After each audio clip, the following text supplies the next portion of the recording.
Good morning, students. Today we are going to start our next chapter, that is chapter number 11, special purpose book second, and it is also called other books. Other books means other subsidiary books. Special purpose book जिदा ਅਸੀਂ ਪਹਿਲਾਂ ਕਰ ਚੁੱਕੇ ਹਾਂ cash book, ठीक है। And बाकी books ਜਿਹੜੀਆਂ ਕੈਸ਼ ਬੁੱਕ ਤੋਂ ਇਲਾਵਾ ਜਿਨ੍ਹਾਂ ਨੂੰ ਅਸੀਂ ਸਬਸਿਡਰੀ ਬੁੱਕਸ ਕਹਿੰਦੇ ਆ ਉਹ ਅਦਰ ਬੁੱਕਸ ਆਉਂਦੀਆਂ, ਠੀਕ ਆ। ਅਦਰ ਬੁੱਕਸ ਦੇ ਵਿੱਚ ਦੇਖੋ, ਫਸਟ ਆਫ ਆਲ ਮੈਂ ਤੁਹਾਨੂੰ ਜਿਹੜਾ ਕੱਲ੍ਹ ਸੈਂਡ ਕੀਤਾ ਸੀ ਸਬ ਡਿਵੀਜ਼ਨ ਆਫ ਜਰਨਲ, ਕਿ ਜਰਨਲ ਨੂੰ ਅਸੀਂ ਸਬ ਡਿਵਾਈਡਡ ਅੱਗੇ ਕਿਹੜੇ ਕਿਹੜੇ ਪਾਰਟਸ ਵਿੱਚ ਕਰ ਸਕਦੇ ਹਾਂ, ਕਿਉਂਕਿ ਇੱਕ ਬਿਜ਼ਨਸ ਦੇ ਵਿੱਚ ਬਹੁਤ ਸਾਰੀਆਂ ਟ੍ਰਾਂਜੈਕਸ਼ਨਸ ਹੁੰਦੀਆਂ ਐਂਡ ਉਹਨਾਂ ਸਾਰੀਆਂ ਟ੍ਰਾਂਜੈਕਸ਼ਨ ਨੂੰ ਅਸੀਂ ਇੱਕ ਹੀ ਜਿਹੜੀ ਜਰਨਲ ਬੁੱਕ ਆ ਉਹਦੇ ਵਿੱਚ ਅਸੀਂ ਰਿਕਾਰਡ ਨਹੀਂ ਕਰ ਸਕਦੇ। ਉਹਦੇ ਲਈ ਅਸੀਂ ਕੀ ਕਰਨਾ ਕਿ ਅਸੀਂ ਜਰਨਲ ਨੂੰ ਅੱਗਿਓਂ ਸਬ ਡਿਵਾਈਡਡ ਮੀਨਸ ਬੁੱਕਸ ਵਿੱਚ ਦੇ ਪਾਰਟ ਦੇ ਵਿੱਚ ਡਿਵਾਈਡ ਕਰ ਲੈਣਾ ਐਂਡ ਜਿਹੜੀਆਂ ਫਿਰ ਉਹਨਾਂ ਦੇ ਨਾਲ ਰਿਲੇਟਡ ਟ੍ਰਾਂਜੈਕਸ਼ਨ ਆ ਉਹ ਸਿਰਫ ਉਹਨਾਂ ਬੁੱਕਸ ਵਿੱਚ ਹੀ ਕਰਨੀਆਂ ਹੈ। ਜਿੱਦਾਂ ਕੈਸ਼ ਬੁੱਕ ਦੇ ਵਿੱਚ ਅਸੀਂ ਕੈਸ਼ ਨਾਲ ਰਿਲੇਟਡ ਜਿੰਨੀਆਂ ਵੀ ਟ੍ਰਾਂਜੈਕਸ਼ਨ ਸੀ, ਚਾਹੇ ਅਸੀਂ ਕੈਸ਼ ਕੋਈ ਐਸੈਟ ਪਰਚੇਜ਼ ਕੀਤਾ ਸੀ ਜਾਂ ਐਸੈਟ ਕੋਈ ਸੇਲ ਕੀਤਾ ਸੀ ਅਗੇਂਸਟ ਕੈਸ਼, ਜਾਂ ਫਿਰ ਕੋਈ ਅਸੀਂ ਟ੍ਰਾਂਜੈਕਸ਼ਨ ਜਿਹੜੀ ਕੈਸ਼ ਦੇ ਅਗੇਂਸਟ ਕੀਤੀ ਸੀ, ਉਹ ਸਾਰੀਆਂ ਟ੍ਰਾਂਜੈਕਸ਼ਨਸ ਅਸੀਂ ਕੈਸ਼ ਬੁੱਕ 'ਚ ਰਿਕਾਰਡ ਕਰ ਲੈਣੀਆਂ ਐਂਡ ਕੋਈ ਕ੍ਰੈਡਿਟ ਟ੍ਰਾਂਜੈਕਸ਼ਨ ਅਸੀਂ ਕੈਸ਼ ਬੁੱਕ 'ਚ ਰਿਕਾਰਡ ਨਹੀਂ ਕੀਤੀ, ਠੀਕ ਆ। ਉਸ ਤੋਂ ਬਾਅਦ ਦੇਖੋ ਅਗਰ ਅਸੀਂ ਸਬ ਡਿਵੀਜ਼ਨ ਆਫ ਜਰਨਲ ਕਰਦੇ ਹਾਂ, ਸਬਸਿਡਰੀ ਬੁੱਕਸ ਆਉਂਦੀਆਂ, ਠੀਕ ਆ, ਔਰ ਸਪੈਸ਼ਲ ਜਰਨਲ ਆਉਂਦੇ ਆ ਜਿਹੜੇ ਅਸੀਂ ਜਿਨ੍ਹਾਂ ਨੂੰ ਕਹਿੰਦੇ ਆ first that we have already done, that is cash book, ਠੀਕ ਆ। ਉਸ ਤੋਂ ਬਾਅਦ ਸੈਕਿੰਡ ਸਾਡੀ ਜਿਹੜੀਆਂ ਅਦਰ ਬੁੱਕਸ ਆ ਉਹ ਹੈਗੀਆਂ purchases book, sales book, purchases return book and sales return book. ਇਹ ਬਾਕੀ ਅਦਰ ਬੁੱਕਸ ਜਿਹੜੀਆਂ ਟੂ ਜਿਨ੍ਹਾਂ ਨੂੰ ਅਸੀਂ ਕਹਿੰਦੇ ਆ ਉਹ ਆ। And it is sub division of general also, that is called general proper ਔਰ ਜਰਨਲ ਜਰਨਲ, ਜਿਹਦੇ ਵਿੱਚ ਅਸੀਂ ਜੋ ਵੀ ਟ੍ਰਾਂਜੈਕਸ਼ਨ ਸਾਡੀਆਂ ਜਿਨ੍ਹਾਂ ਨੂੰ ਅਸੀਂ ਇਹਨਾਂ ਕਿਸੇ ਵੀ ਸਬਸਿਡਰੀ ਵਿੱਚ ਰਿਕਾਰਡ ਨਹੀਂ ਕੀਤਾ, ਮੀਨਸ ਨਾ ਤਾਂ ਉਹ ਕੈਸ਼ ਬੁੱਕ ਦੇ ਵਿੱਚ ਰਿਕਾਰਡ ਹੋਈਆਂ, ਨਾ ਪਰਚੇਜ਼ ਬੁੱਕ ਵਿੱਚ, ਨਾ ਸੇਲਸ ਬੁੱਕ ਵਿੱਚ, ਨਾ ਰਿਟਰਨ ਦੇ ਵਿੱਚ, ਉਹ ਜਿਹੜੀਆਂ ਮਤਲਬ ਜਿਹਨਾਂ ਨੂੰ ਅਸੀਂ ਕਹਿ ਸਕਦੇ ਹਾਂ ਰੈਜ਼ੀਡੂਅਲ ਟ੍ਰਾਂਜੈਕਸ਼ਨਸ ਜਿਹੜੀਆਂ ਬਾਕੀ ਬਚ ਗਈਆਂ ਟ੍ਰਾਂਜੈਕਸ਼ਨਸ, ਉਹਨਾਂ ਸਾਰੀਆਂ ਨੂੰ ਅਸੀਂ ਜਰਨਲ ਪ੍ਰੋਪਰ 'ਚ ਰਿਕਾਰਡ ਕਰਨਾ। ਜਿੱਦਾਂ ਅਸੀਂ ਮੇਨਲੀ ਕੈਸ਼ ਬੁੱਕ ਦੇ ਵਿੱਚ ਕ੍ਰੈਡਿਟ ਪਰਚੇਜ਼ ਆਫ ਐਸੈਟ ਜਿਹੜਾ ਉਹ ਨਹੀਂ ਰਿਕਾਰਡ ਕਰਦੇ, ਠੀਕ ਆ। ਉਸ ਤੋਂ ਬਾਅਦ ਕੈਸ਼ ਬੁੱਕ ਦੇ ਵਿੱਚ ਅਸੀਂ ਡਿਸਕਾਊਂਟ ਦੀ ਐਂਟਰੀ ਨਹੀਂ ਪਾਉਂਦੇ, ਠੀਕ ਆ, ਚੈੱਕਸ ਇਨ ਹੈਂਡ ਦੀ ਐਂਟਰੀ ਨਹੀਂ ਪਾਉਂਦੇ, ਉਹ ਅਸੀਂ ਸਾਰੇ ਜਰਨਲ ਪ੍ਰੋਪਰ ਦੇ ਵਿੱਚ ਪਾ ਸਕਦੇ, ਠੀਕ ਆ। ਹੁਣ ਦੇਖੋ ਇਹਦੇ ਵਿੱਚ ਅਸੀਂ ਅਦਰ ਬੁੱਕਸ ਜਿਹੜੀਆਂ ਆ ਉਹ ਪੜ੍ਹਨੀਆਂ ਆ। ਫਸਟ ਆਫ ਆਲ ਜਿਹੜੀ ਆਪਾਂ ਬੁੱਕ ਆ ਪਰਚੇਜ਼ਸ ਬੁੱਕ ਜਿਹਨੂੰ ਅਸੀਂ ਕਹਿੰਦੇ ਹਾਂ, or it is also called purchases journal ਜਿਹੜਾ ਹੁੰਦਾ ਹੈ, ਠੀਕ ਆ। ਹੁਣ ਦੇਖੋ ਪਰਚੇਜ਼ਸ ਬੁੱਕ ਤੁਸੀਂ ਯਾਦ ਰੱਖਣਾ ਕਿ ਕੈਸ਼ ਬੁੱਕ ਦੇ ਵਿੱਚ ਅਸੀਂ ਸਿਰਫ ਕੈਸ਼ ਨਾਲ ਰਿਲੇਟਡ ਟ੍ਰਾਂਜੈਕਸ਼ਨ ਜਿਹੜੀਆਂ ਉਹੀ ਰਿਕਾਰਡ ਕਰਨੀਆਂ ਐਂਡ ਪਰਚੇਜ਼ਸ ਬੁੱਕ ਦੇ ਵਿੱਚ ਅਸੀਂ ਪਰਚੇਜ਼ ਦੀਆਂ ਐਂਟਰੀਜ਼ ਰਿਕਾਰਡ ਕਰਨੀਆਂ, ਠੀਕ ਆ। ਬਟ ਪਰਚੇਜ਼ ਅਸੀਂ ਆਲ ਟਾਈਪ ਆਫ ਪਰਚੇਜ਼ ਅਸੀਂ ਰਿਕਾਰਡ ਨਹੀਂ ਕਰਨੀ, ਕਿਉਂਕਿ cash purchase we have already recorded in the subsidiary book, that is first subsidiary book, that is called cash book, ਠੀਕ ਆ। ਉਹ ਅਸੀਂ ਕੈਸ਼ ਬੁੱਕ ਵਿੱਚ ਕਰ ਚੁੱਕੇ ਹਾਂ ਕਿ ਜਿਹੜਾ ਅਸੀਂ ਕੈਸ਼ ਪਰਚੇਜ਼ ਕੋਈ ਵੀ ਐਸੈਟ ਕੀਤਾ ਹੈ ਜਾਂ ਫਿਰ ਗੁੱਡਸ ਪਰਚੇਜ਼ ਕੀਤੀਆਂ ਉਹ ਅਸੀਂ ਕੈਸ਼ ਬੁੱਕ ਦੇ ਵਿੱਚ ਰਿਕਾਰਡ ਕਰ ਲਈਆਂ। ਸੋ ਪਰਚੇਜ਼ਸ ਬੁੱਕ ਦੇ ਵਿੱਚ ਕੀ ਰਿਕਾਰਡ ਕਰਾਂਗੇ, to record credit purchases of goods only, ਜਿਹੜੀਆਂ ਵੀ ਅਸੀਂ ਗੁੱਡਸ ਪਰਚੇਜ਼ ਕੀਤੀਆਂ, ਠੀਕ ਆ, ਗੁੱਡਸ ਆਪਾਂ ਪਰਚੇਜ਼ ਕਰਦੇ ਫॉर ਰੀਸੇਲ ਪਰਪਸ, ਠੀਕ ਆ। ਐਂਡ ਓਨਲੀ ਜਿਹੜੀਆਂ ਅਸੀਂ ਕ੍ਰੈਡਿਟ 'ਤੇ ਪਰਚੇਜ਼ ਕੀਤੀਆਂ ਆ ਉਹਨਾਂ ਨੂੰ ਹੀ ਅਸੀਂ ਪਰਚੇਜ਼ਸ ਬੁੱਕ ਵਿੱਚ ਰਿਕਾਰਡ ਕਰਨਾ। ਅਦਰ ਬੁੱਕਸ ਸਿੰਪਲੈਸਟ ਬੁੱਕਸ ਮਤਲਬ ਕਹਿ ਸਕਦੇ ਹਾਂ ਕਿ ਸਭ ਤੋਂ simplest form of recording transaction ਆ, ਕਿ ਸਭ ਤੋਂ ਸੌਖਾ ਤਰੀਕਾ ਹੈ ਕਿ ਕਿੱਦਾਂ ਤੁਸੀਂ ਟ੍ਰਾਂਜੈਕਸ਼ਨ ਰਿਕਾਰਡ ਕਰਨੀ ਹੈ। ਸਿਰਫ ਤੁਹਾਨੂੰ ਪਤਾ ਹੋਣਾ ਚਾਹੀਦਾ ਕਿ ਪਰਚੇਜ਼ਸ ਬੁੱਕ ਦੇ ਵਿੱਚ ਤੁਸੀਂ ਕੀ ਰਿਕਾਰਡ ਕਰਨਾ ਆ, only credit purchases of goods. Goods means goods only, not any asset, means ਕੋਈ ਵੀ ਅਗਰ ਤੁਸੀਂ ਫਿਕਸਡ ਐਸੈਟ ਜਿਹੜਾ ਆ ਗੁੱਡਸ ਦਾ, ਤੁਸੀਂ ਗੁੱਡਸ ਤੋਂ ਇਲਾਵਾ ਮੀਨਸ ਤੁਸੀਂ ਕੋਈ ਐਸੈਟ ਪਰਚੇਜ਼ ਕੀਤਾ ਹੈ, ਕ੍ਰੈਡਿਟ 'ਤੇ ਪਰਚੇਜ਼ ਕੀਤਾ, ਉਹਨੂੰ ਤੁਸੀਂ ਰਿਕਾਰਡ ਨਹੀਂ ਕਰਨਾ ਪਰਚੇਜ਼ਸ ਬੁੱਕ ਵਿੱਚ। It does not record credit purchases of fixed assets. ਕੋਈ ਵੀ ਤੁਸੀਂ ਫਿਕਸਡ ਐਸੈਟ ਜਾਂ ਕੋਈ ਵੀ ਐਸੈਟ ਤੁਸੀਂ ਬਿਜ਼ਨਸ ਲਈ ਪਰਚੇਜ਼ ਕੀਤਾ ਉਹਨੂੰ ਪਰਚੇਜ਼ਸ ਬੁੱਕ ਦੇ ਵਿੱਚ ਨਹੀਂ ਰਿਕਾਰਡ ਕਰਨਾ, ਉਹਨੂੰ ਪਹਿਲੇ ਹੀ ਕ੍ਰਾਸ ਲਗਾ ਦੇਣਾ। ਸਿਰਫ ਅਸੀਂ ਗੁੱਡਸ ਜਿਹੜੀਆਂ ਰੀਸੇਲ ਪਰਪਸ ਲਈ ਖਰੀਦੀਆਂ ਹੈ ਉਹਨਾਂ ਨੂੰ ਰਿਕਾਰਡ ਕਰਾਂਗੇ, ਠੀਕ ਆ। ਇਹ ਤੁਸੀਂ ਮੇਨ ਪੁਆਇੰਟ ਯਾਦ ਰੱਖਣਾ ਕਿ it does not record credit purchases of fixed assets, ਠੀਕ ਆ। ਉਸ ਤੋਂ ਬਾਅਦ ਐਂਟਰੀਜ਼ ਤੁਸੀਂ ਕਿਹੜੀ ਅਮਾਊਂਟ ਨਾਲ ਰਿਕਾਰਡ ਕਰਨੀ ਹੈ ਐਂਡ ਕਿਹੜੀ ਬੇਸਿਸ 'ਤੇ ਰਿਕਾਰਡ ਕਰਨੀ ਆ। ਕੋਈ ਵੀ ਐਂਟਰੀ ਜਿੱਦਾਂ ਸਾਨੂੰ ਪਤਾ ਕਿ ਅਸੀਂ ਵਿਦਾਊਟ ਡਾਕੂਮੈਂਟ ਜਿਹੜਾ ਸੋਰਸ ਡਾਕੂਮੈਂਟਸ ਹੁੰਦੇ ਆ ਵਿਦਾਊਟ ਐਵੀਡੈਂਸ ਅਸੀਂ ਰਿਕਾਰਡ ਨਹੀਂ ਕਰਦੇ। So to record credit purchase of goods we have invoices, invoices from the seller, ਜਿਹੜੀ ਸਾਨੂੰ ਸੈਲਰ ਤੋਂ ਮਿਲਦੀ ਆ ਕਿ ਅਸੀਂ ਕ੍ਰੈਡਿਟ ਪਰਚੇਜ਼ ਕੀਤੀਆਂ, ਉਹਦੇ ਬੇਸਿਸ ਦੇ ਉੱਪਰ ਅਸੀਂ ਆਪਣੀਆਂ ਜਿਹੜੀਆਂ ਐਂਟਰੀਜ਼ ਆ ਉਹ ਅਸੀਂ ਪਰਚੇਜ਼ ਬੁੱਕ ਦੇ ਵਿੱਚ ਰਿਕਾਰਡ ਕਰਾਂਗੇ। ਠੀਕ ਆ। ਉਸ ਤੋਂ ਬਾਅਦ ਅਮਾਊਂਟ ਕਿਹੜੀ ਲੈਣੀ ਆ? ਅਮਾਊਂਟ ਇਜ਼ ਲਿਸਟ ਪ੍ਰਾਈਸ ਔਰ ਕੈਟਾਲੌਗ ਪ੍ਰਾਈਸ, ਮੀਨਸ ਜਿਹੜੀ ਪ੍ਰਾਈਸ ਤੁਹਾਨੂੰ ਡਿਸਕ੍ਰਿਪਸ਼ਨ ਵਿੱਚ ਜਿਹੜਾ ਸਾਨੂੰ ਮਿਲੀ ਹੁੰਦੀ ਆ, list price and catalogue price ਅਸੀਂ ਉਹਨੂੰ ਹੀ ਕਹਿੰਦੇ ਆ। ਉਹਦੇ ਤੋਂ ਵਿੱਚ ਅਗਰ ਸਾਨੂੰ ਕੋਈ ਟ੍ਰੇਡ ਡਿਸਕਾਊਂਟ ਮਿਲਿਆ ਉਹਨੂੰ ਅਸੀਂ ਸ਼ੋਅ ਜ਼ਰੂਰ ਕਰਨਾ ਆ, ਬਟ ਉਹਨੂੰ ਅਸੀਂ ਲੈਸ ਕਰਕੇ ਨੈਟ ਅਮਾਊਂਟ ਜਿਹੜੀ ਪਰਚੇਸਿਸ ਬੁੱਕ ਵਿੱਚ ਰਿਕਾਰਡ ਕਰਨੀ ਹੈ। ਠੀਕ ਆ। ਅਗਰ ਸਾਨੂੰ ਕੁਆਂਟਿਟੀ ਦੇ ਨਾਲ ਪ੍ਰਾਈਸ ਪਰ ਯੂਨਿਟ ਦਿੱਤਾ ਹੈ ਕਿ ਪਰ ਆਰਟੀਕਲ ਸਾਨੂੰ ਪ੍ਰਾਈਸ ਦਿੱਤਾ ਹੈ, ਟੋਟਲ ਕੁਆਂਟਿਟੀ ਨੂੰ ਪ੍ਰਾਈਸ ਪਰ ਯੂਨਿਟ ਦੇ ਨਾਲ ਮਲਟੀਪਲਾਈ ਕਰਕੇ ਟੋਟਲ ਅਮਾਊਂਟ ਤੁਸੀਂ ਕੱਢ ਲੈਣੀ ਹੈ। ਠੀਕ ਆ। ਹਮੇਸ਼ਾ ਇੱਦਾਂ ਹੀ ਕਰਨਾ, ਇੱਦਾਂ ਹੀ ਟ੍ਰਾਂਜੈਕਸ਼ਨਸ ਹੁੰਦੀਆਂ ਕਿ ਇੰਨੀ ਕੁਆਂਟਿਟੀ ਅਸੀਂ ਪਰਚੇਜ਼ ਕੀਤੀ ਹੈ ਐਂਡ ਪਰ ਆਰਟੀਕਲ ਜਿਹੜਾ ਉਹ ਕਿੰਨਾ ਪ੍ਰਾਈਸ ਹੈ। ਠੀਕ ਆ। ਉਸ ਤੋਂ ਬਾਅਦ ਫਾਰਮੈਟ ਦੇਖੋ ਪਰਚੇਸਿਸ ਬੁੱਕ ਦਾ, ਸਿੰਪਲ ਵਿਦਾਊਟ GST ਆ ਪਹਿਲਾਂ, without GST and without any expenses, sorry with expenses ਆ, ਦੋਵੇਂ ਤਰ੍ਹਾਂ ਮੈਂ ਬਣਾਇਆ ਹੋਇਆ ਆ, ਵਿਦਾਊਟ ਐਕਸਪੈਂਸਿਸ ਵੀ ਬਣਾਇਆ, ਵਿਦ ਵੀ। ਦੇਖੋ ਪਰਚੇਜ਼ ਬੁੱਕ ਦਾ ਉੱਪਰ ਤੁਸੀਂ ਲਿਖਣਾ ਪਰਚੇਸਿਸ ਬੁੱਕ ਔਰ ਪਰਚੇਜ਼ ਜਰਨਲ। ਠੀਕ ਆ। ਕੁਛ ਵੀ ਲਿਖ ਸਕਦੇ ਹਾਂ। ਇਹਨੂੰ ਦੂਸਰਾ ਕਿ ਪਰਚੇਜ਼ ਬੁੱਕ ਤੋਂ ਸਾਨੂੰ ਪਰਚੇਜ਼ਸ ਅਕਾਊਂਟ ਦਾ ਬੈਲੈਂਸ ਪਤਾ ਚੱਲ ਜਾਂਦਾ, ਕਿਉਂਕਿ ਜਦੋਂ ਅਸੀਂ ਸਬਸਿਡਰੀ ਬੁੱਕਸ ਦੇ ਵਿੱਚ ਪਰਚੇਜ਼ਸ ਬੁੱਕ ਬਣਾਈ ਆ, ਸਾਨੂੰ ਲੈਜਰ ਦੇ ਵਿੱਚ ਦੁਬਾਰਾ ਤੋਂ ਪਰਚੇਜ਼ਸ ਅਕਾਊਂਟ ਬਣਾਉਣ ਦੀ ਜ਼ਰੂਰਤ ਨਹੀਂ, ਕਿਉਂਕਿ ਪਰਚੇਜ਼ ਅਕਾਊਂਟ ਦਾ ਬੈਲੈਂਸ ਸਾਨੂੰ ਪਰਚੇਜ਼ ਬੁੱਕ ਤੋਂ ਹੀ ਮਿਲ ਜਾਂਦਾ ਹੈ। ਜਿੱਦਾਂ ਕੈਸ਼ ਬੁੱਕ ਬਣਾ ਕੇ ਸਾਨੂੰ cash balance and bank balance ਪਤਾ ਚੱਲ ਜਾਂਦਾ ਹੈ, ਐਂਡ ਦੁਬਾਰਾ ਲੈਜਰ ਸਾਨੂੰ ਬਣਾਉਣ ਦੀ ਜ਼ਰੂਰਤ ਨਹੀਂ, ਕੈਸ਼ ਅਕਾਊਂਟ ਅਤੇ ਬੈਂਕ ਅਕਾਊਂਟ। ਇੱਦਾਂ ਹੀ ਅਗਰ ਅਸੀਂ ਪਰਚੇਜ਼ ਬੁੱਕ ਬਣਾਈ ਹੈ ਅਤੇ ਸਾਨੂੰ ਲੈਜਰ ਦੇ ਵਿੱਚ ਦੁਬਾਰਾ ਪਰਚੇਜ਼ਸ ਅਕਾਊਂਟ ਜਿਹੜਾ ਉਹ ਬਣਾਉਣ ਦੀ ਜ਼ਰੂਰਤ ਨਹੀਂ ਪੈਂਦੀ। ਠੀਕ ਆ। ਦੇਖੋ ਫਸਟ ਆਫ ਆਲ ਡੇਟ ਸਾਰਿਆਂ ਨੂੰ ਪਤਾ ਕਿ ਡੇਟ ਆਫ ਟ੍ਰਾਂਜੈਕਸ਼ਨ ਅਸੀਂ ਰਿਕਾਰਡ ਕਰਨੀ। ਪਰਟੀਕੂਲਰਸ ਦੇ ਵਿੱਚ ਅਸੀਂ ਲਿਖਾਂਗੇ ਕਿ ਕੁਆਂਟਿਟੀ ਕਿੰਨੀ ਆ, ਪ੍ਰਾਈਸ ਪਰ ਯੂਨਿਟ ਕਿੰਨਾ, ਉਹ ਸਾਰਾ ਅਸੀਂ ਇਹ 'ਚ ਲਿਖਾਂਗੇ ਕਿ ਕੀ ਅਸੀਂ ਖਰੀਦਿਆ ਹੈ, ਡਿਸਕ੍ਰਿਪਸ਼ਨ ਲਿਖਾਂਗੇ ਉਹਦੀ। ਠੀਕ ਆ। ਉਸ ਤੋਂ ਬਾਅਦ ਇਨਵਾਇਸ ਨੰਬਰ ਅਗਰ ਗਿਵਨ ਆ ਕੁਐਸਚਨ 'ਚ ਲਿਖ ਦਿਓ, ਅਗਰ ਨਹੀਂ ਗਿਵਨ ਤਾਂ ਛੱਡ ਦਿਓ। ਲੈਜਰ ਫੋਲੀਓ ਅਸੀਂ, ਠੀਕ ਆ, ਸੇਮ ਜਿੱਦਾਂ ਲਿਖਦੇ ਹਾਂ। ਡਿਟੇਲਸ, ਠੀਕ ਆ। ਉਸ ਤੋਂ ਬਾਅਦ ਕਾਸਟ ਮੀਨਸ ਕਿ ਇਹਦੇ ਵਿੱਚ ਤੁਹਾਡੀ ਕੁਆਂਟਿਟੀ ਨੂੰ ਜਦੋਂ ਤੁਸੀਂ ਪ੍ਰਾਈਸ ਨਾਲ ਮਲਟੀਪਲਾਈ ਕਰਦੇ ਆ ਉਹਦੀ ਅਮਾਊਂਟ ਲਿਖਣੀ ਆ। ਉਸ ਤੋਂ ਬਾਅਦ ਤੁਸੀਂ ਕਾਸਟ ਲਿਖਣੀ ਆ। ਠੀਕ ਆ, ਕਿ ਕਿੰਨੀ ਟੋਟਲ ਕਾਸਟ ਹੋਗੀ। ਉਸ ਤੋਂ ਬਾਅਦ ਤੁਸੀਂ ਫਰੇਟ ਐਂਡ ਕਾਰਟੇਜ ਜਿਹੜੀ ਮਤਲਬ ਫਰੇਟ ਇਨਵਰਡਸ ਹੁੰਦੀ ਆ, ਫਰੇਟ ਇਨ ਔਰ ਕੈਰੀਜ਼ ਇਨ ਹੁੰਦੀ ਆ ਪਰਚੇਜ਼ ਬੁੱਕ ਵਿੱਚ, ਤੁਸੀਂ ਉਹੀ ਰਿਕਾਰਡ ਕਰਨੀ ਆ। ਕੈਰੀਜ਼ ਆਊਟ ਜਾਂ ਫਰੇਟ ਆਊਟ ਜਿਹੜੀ ਆ ਉਹ ਅਸੀਂ ਸੇਲਸ ਬੁੱਕ ਵਿੱਚ ਰਿਕਾਰਡ ਕਰਾਂਗੇ, ਕਿਉਂਕਿ ਉਹ ਸੇਲਸ ਨਾਲ ਰਿਲੇਟਡ ਹੁੰਦੀ ਹੈ। ਠੀਕ ਆ। ਉਸ ਤੋਂ ਬਾਅਦ ਟੋਟਲ ਅਮਾਊਂਟ। ਠੀਕ ਆ। ਉਸ ਤੋਂ ਬਾਅਦ ਅਗਰ ਕੁਐਸਚਨ ਦੇ ਵਿੱਚ ਫਰੇਟ ਅਤੇ ਕਾਰਟੇਜ ਜਿਹੜੇ ਐਕਸਪੈਂਸਿਸ ਨਹੀਂ ਗਿਵਨ ਹੈਗੇ, ਫਿਰ ਤੁਸੀਂ ਸਿੰਪਲ ਇਹਨਾਂ ਦਾ ਕਾਲਮ ਵੀ ਨਹੀਂ ਬਣਾਉਣਾ, ਫਿਰ ਤੁਸੀਂ ਸਿੰਪਲ ਕਾਲਮ ਬਣਾਉਣਾ date, particulars, invoice number, ledger folio, details and total amount. ਠੀਕ ਆ। ਉਸ ਤੋਂ ਬਾਅਦ ਅਗਰ ਕੁਐਸਚਨ ਦੇ ਵਿੱਚ GST ਆ, ਅਗਰ ਤੁਸੀਂ ਪਰਚੇਜ਼ ਦੇ ਟਾਈਮ 'ਤੇ GST ਵੀ ਪੇ ਕੀਤਾ ਹੈ, ਫਿਰ ਤੁਸੀਂ 2-3 ਕਾਲਮ ਹੋਰ ਬਣਨੇ ਆ। Date, particulars as it is, invoice number, ledger folio, details as it is, cost as it is. ਠੀਕ ਆ। ਉਸ ਤੋਂ ਬਾਅਦ ਤੁਸੀਂ ਅਗਰ ਕਿਉਂਕਿ ਪਰਚੇਜ਼ ਕਰਦੇ ਹਾਂ ਅਸੀਂ, ਇਨਪੁਟ GST ਅਸੀਂ ਪੇ ਕਰਦੇ ਹਾਂ। ਠੀਕ ਆ। ਅਗਰ ਇਨਪੁਟ CGST, ਇਨਪੁਟ SGST ਆ, ਉਹਦਾ ਕਾਲਮ ਬਣਾ ਲਓ। ਕੁਐਸਚਨ ਦੇ ਵਿੱਚ ਅਗਰ IGST ਵੀ ਹੈਗਾ ਤਾਂ 3 ਕਾਲਮ ਤੁਹਾਨੂੰ ਪੂਰੇ ਬਣਾਉਣੇ ਪੈਣੇ, ਤੁਸੀਂ ਕੁਐਸਚਨ ਦੇ ਅਕੋਰਡਿੰਗ ਬਣਾ ਸਕਦੇ। ਅਗਰ ਇਕੱਲਾ CGST SGST ਆ, ਇਹੀ 2 ਬਣਾ ਲਓ। ਅਗਰ IGST ਵੀ ਆ ਤਾਂ IGST ਦਾ ਕਾਲਮ ਬਣਾ ਲਓ। ਉਸ ਤੋਂ ਬਾਅਦ ਅਗਰ ਕੁਐਸਚਨ ਦੇ ਵਿੱਚ ਐਕਸਪੈਂਸਿਸ ਗਿਵਨ ਆ, ਫਰੇਟ ਵਾਲਾ ਕਾਲਮ ਬਣਾ ਲਓ। ਅਗਰ ਐਕਸਪੈਂਸਿਸ ਨਹੀਂ ਗਿਵਨ, ਫਿਰ ਤੁਸੀਂ ਫਰੇਟ ਵਾਲਾ ਕਾਲਮ ਜਾਂ ਕੋਈ ਵੀ ਐਕਸਪੈਂਸ ਦਾ ਕਾਲਮ ਤੁਸੀਂ ਨਹੀਂ ਬਣਾਉਣਾ, ਫਿਰ ਤੁਸੀਂ GST ਤੋਂ ਬਾਅਦ ਟੋਟਲ ਲਿਖ ਸਕਦੇ ਹੋ। ਠੀਕ ਆ। ਹੁਣ ਆਪਾਂ ਇਹਦੇ ਨਾਲ ਦੀ ਇੱਕ ਇਲਸਟ੍ਰੇਸ਼ਨ ਦੇਖਦੇ ਹਾਂ।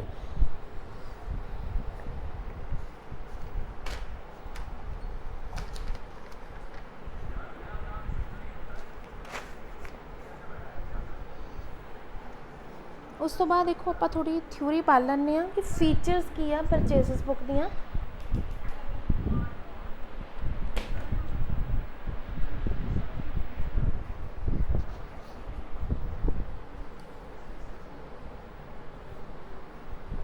ਦੇਖੋ ਫੀਚਰਸ ਇਹਦੀ ਪਹਿਲਾਂ ਯੂਟਿਲਿਟੀਜ਼ ਦੇਖੋ ਕਿ ਇਹਦੇ ਨਾਲ ਸਾਡੇ ਪਰਚੇਜ਼ ਬੁੱਕ ਮੇਨਟੇਨ ਕਰਨ ਦੇ ਐਡਵਾਂਟੇਜਸ ਕੀ ਹੈਗੇ। First is it reduces the volume of work required to pass journal entry for each credit purchase.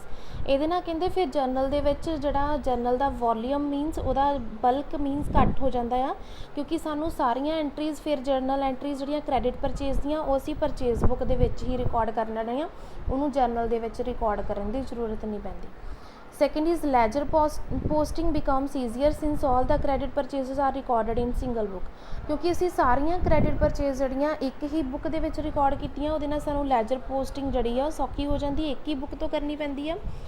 ਉਸ ਤੋਂ ਬਾਅਦ ਹੈਗਾ it is possible to have a periodic total of credit purchases, ਕਹਿੰਦੇ ਅਸੀਂ ਮੰਥਲੀ ਜਾਂ ਪੀਰੀਓਡਿਕਲੀ ਮੀਨਸ ਅਸੀਂ ਜਿਹੜਾ ਆਪਣਾ ਟੋਟਲ ਆ ਪਰਚੇਸਿਸ ਬੁੱਕ ਦਾ ਮੀਨਸ ਪਰਚੇਸਿਸ ਅਕਾਊਂਟ ਦਾ ਉਹ ਬੈਲੈਂਸ ਅਸੀਂ ਜਾਣ ਸਕਦੇ ਹਾਂ। It becomes easier to check the price charged and other calculation, ਕਿਉਂਕਿ ਅਸੀਂ ਹਰ ਇੱਕ ਅਕੋਰਡਿੰਗ ਟੂ ਫੋਰਮੈਟ ਅਸੀਂ ਅਲੱਗ-ਅਲੱਗ ਕਾਲਮ ਬਣਾਏ ਆ, ਉਹਦੇ ਕਰਕੇ ਸਾਨੂੰ ਪ੍ਰਾਈਸ ਕਿੰਨਾ ਚਾਰਜ ਕੀਤਾ ਅਤੇ ਬਾਕੀ ਅਸੀਂ ਐਕਸਪੈਂਸਿਸ ਕਿੰਨੇ ਉਹਨਾਂ ਪਰਚੇਸਿਸ ਨਾਲ ਰਿਲੇਟਡ ਪੇ ਕੀਤੇ ਆ ਉਹ ਸਾਰੇ ਸਾਨੂੰ ਪਤਾ ਚੱਲ ਸਕਦੇ ਆ। ਐਂਡ ਉਸ ਤੋਂ ਬਾਅਦ ਦੇਖੋ ਇਲਸਟ੍ਰੇਸ਼ਨ ਦਿੱਤੀ ਆ, ਯੂਟਿਲਿਟੀਜ਼ ਕੀ ਹੈਗੀਆਂ, ਫੀਚਰਸ ਰਹਿ ਗਈਆਂ ਇਹਨਾਂ ਦੀਆਂ। ਫੀਚਰਸ ਦੇਖੋ, credit purchases of goods traded in or material used for manufacture are recorded in purchases book. Credit purchase of items not dealt in such as office furniture, मैं तुहानूं पहलां भी कह चुकी हाँ, कोई भी फिक्सड एसेट असीं खरीदिया है, ठीक है, अगर असीं फर्नीचर ही खरीदिया ऑफिस लई या कंप्यूटर खरीदिया फॉर ऑफिस यूज़ लिखिया है, ਉਹਨੂੰ ਅਸੀਂ ਪਰਚੇਸਿਸ ਬੁੱਕ ਦੇ ਵਿੱਚ ਰਿਕਾਰਡ ਨਹੀਂ ਕਰਨਾ, ਉਹਨੂੰ ਅਸੀਂ ਕਿਹ 'ਚ ਰਿਕਾਰਡ ਕਰਨਾ, that is recorded in general proper, ਕਿਉਂਕਿ ਕ੍ਰੈਡਿਟ ਪਰਚੇਜ਼ ਆਫ ਗੁੱਡਸ ਜਿਹੜਾ ਆ ਉਹ ਅਸੀਂ ਜਨਰਲ ਪ੍ਰੋਪਰ 'ਚ ਹੀ ਰਿਕਾਰਡ ਕਰਦੇ ਹਾਂ। ਉਸ ਤੋਂ ਬਾਅਦ ਕੈਸ਼ ਪਰਚੇਸਿਸ ਆਰ ਨਾਟ ਰਿਕਾਰਡਡ, ਕੋਈ ਵੀ ਕੈਸ਼ ਅਗਰ ਤੁਸੀਂ ਗੁੱਡਸ ਪਰਚੇਜ਼ ਕੀਤੀਆਂ, ਕਿਉਂਕਿ ਅਗਰ ਅਸੀਂ ਕੈਸ਼ ਪਰਚੇਸਿਸ ਕੀਤੀਆਂ ਗੁੱਡਸ ਉਹਨੂੰ ਅਸੀਂ ਕੈਸ਼ ਬੁੱਕ ਦੇ ਵਿੱਚ ਰਿਕਾਰਡ ਕਰਦੇ ਹਾਂ, ਇਸ ਲਈ ਕੈਸ਼ ਪਰਚੇਜ਼ ਆਫ ਗੁੱਡਸ ਜਿਹੜੀਆਂ ਉਹਨੂੰ ਅਸੀਂ ਪਰਚੇਸਿਸ ਬੁੱਕ ਵਿੱਚ ਰਿਕਾਰਡ ਨਹੀਂ ਕਰਨਾ। The entries in the purchases book are recorded on the basis of invoices received from the seller, ठीक है। अमाउंट किहड़ी लैनी है, net amount, that is list price minus trade discount, list price और catalogue price दे विचों trade discount minus करन तो बाद NAT amount जिहड़ी आ वो असीं लवांगे इहदे विच, ठीक है। उस तो बाद हुण इलस्ट्रेशन देखो, एक without GST illustration from the following information of messrs Naren and company Delhi prepare the purchases book for the month of February 2020, ठीक है। एक ही मंथ की असी जी परचेज बुक बनानी आ फैबररी मंथ की। हुण देखो फैबररी 1 नूं देखो 2020 purchased from Messrs brown and company Kolkata, ये साडे सैलर हैगे आ, ठीक है। 5 असी ग्रॉस पेंसिल्स खरीदियाँ 1200 पर ग्रॉस उन्हां दा जिहड़ा रेट आ, इट मीनस 1200 इंटू 5 असी करांगे। उस तो बाद 2 डजन असी रजिस्टर खरीदे आ 500 एक डजन का रेट आ।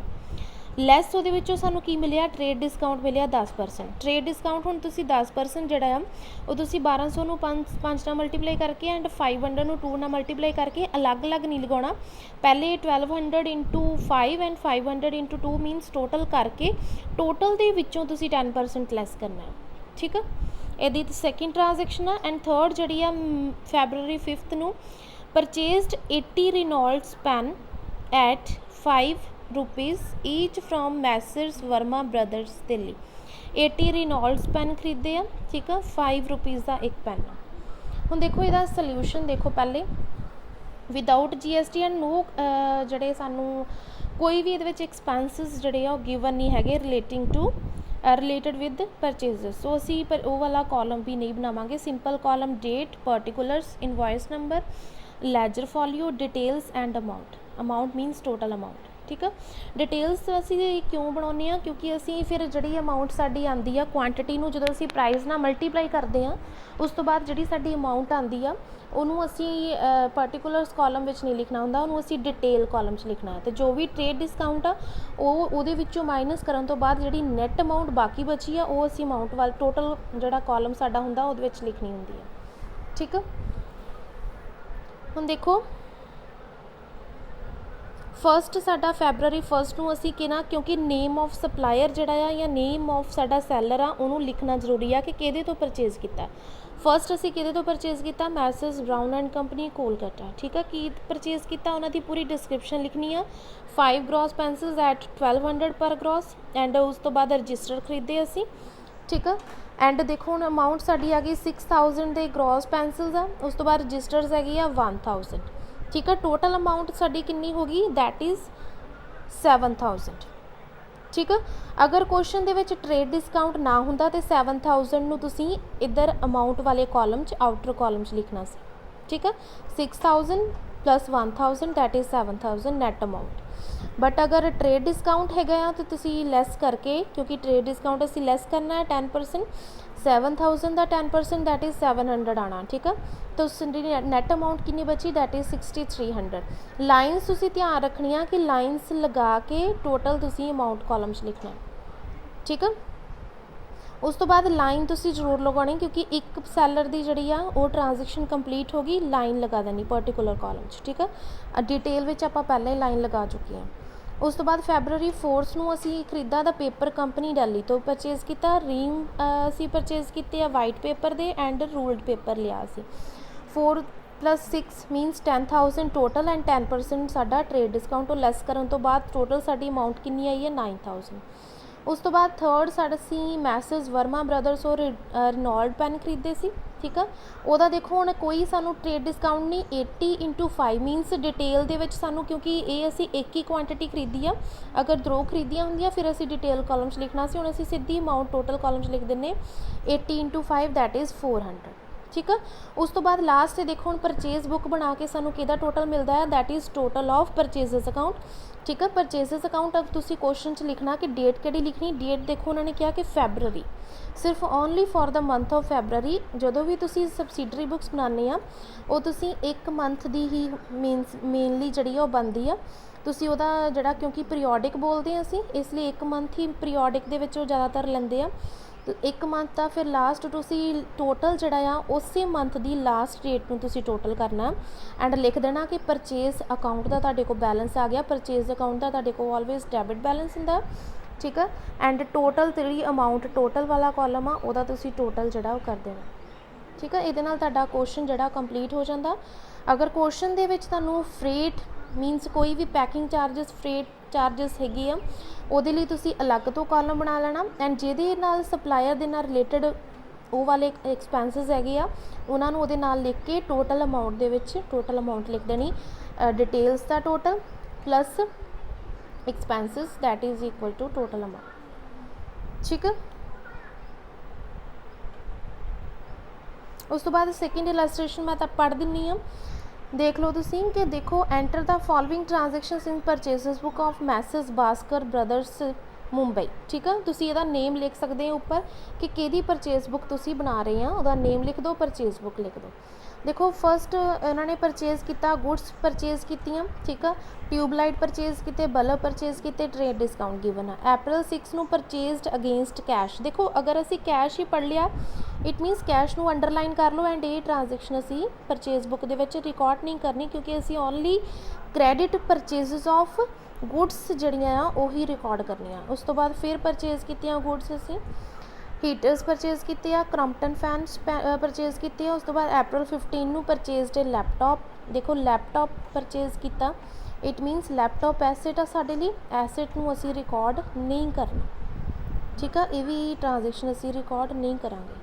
उस तो बाद फिर परचेज गुड्स कीतियां, बल्ब्स किए आ, पावर प्लग, ठीक है। ट्रेड डिस्काउंट एंड देखो फ्रेट चार्जिस ये गिवन आ 75। इट मीनस इस ट्रांजैक्शन इलस्ट्रेशन दे विच असी फ्रेट वाला कॉलम बना लवांगे, ठीक है। जिस सैलर दे नाल रिलेटेड आ उहदे विच ही असी रिकॉर्ड करना। देखो इहदा टोटल सी 7200 ट्रेड डिस्काउंट करन तो बाद आंदे सी। उस तो बाद उहदे विच असी फ्रेट ऐड करती 75, ठीक है। 7275 साडी डिटेल दा कॉलम टोटल अमाउंट हो गई साडी, ठीक है। 7200 असी कॉस्ट विच लग दिते। कॉस्ट किन्नी आंदी साडी, जिहड़ी साडी कॉस्ट आंदी आ, कॉस्ट इज़ कॉल्ड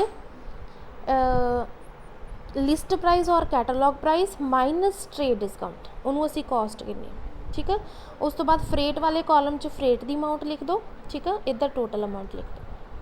ये कॉस्ट का टोटल आ, ये फ्रेट का, ये टोटल अमाउंट, ठीक है। इत्थे परचेजेस अकाउंट लिख दो। Clear, thank you.